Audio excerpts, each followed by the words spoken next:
Якутия и датская компания «Данфос» подписали соглашение о сотрудничестве в сфере повышения энергоэффективности. Накануне в Якутск прибыла делегация во главе с чрезвычайным и полномочным послом Королевства Дании Томасом Винклером.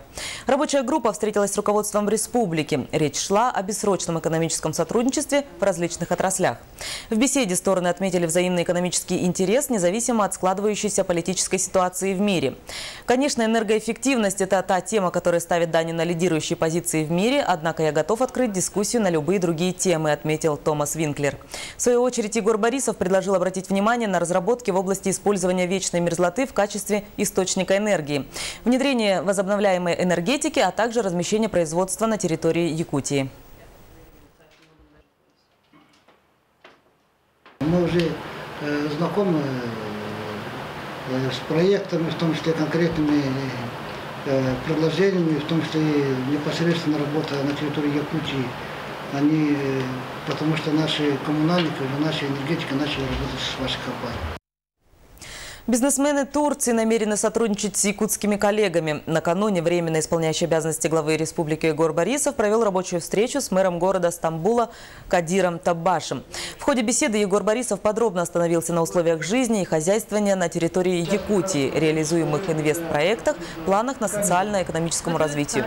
Он отметил, что Якутия остается непаханным полем для инвестиций как в России, так и в общемировом уровне. В свою очередь мэр Стамбула обещал организовать официальную делегацию турецких бизнесменов в Якутию для более тесного сотрудничества и обмена опытом. Также стороны выразили намерение организовать прямые рейсы Якутск-Стамбул и обратно.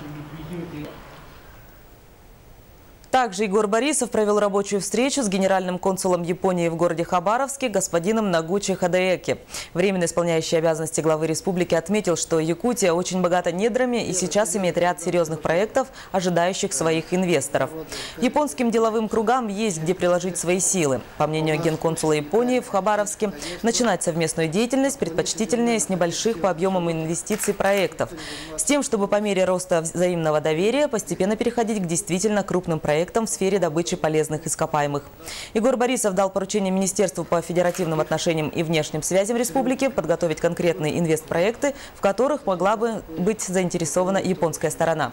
Также господин Нагучи Хадаэки подготовит встречные предложения от представителей японского бизнеса.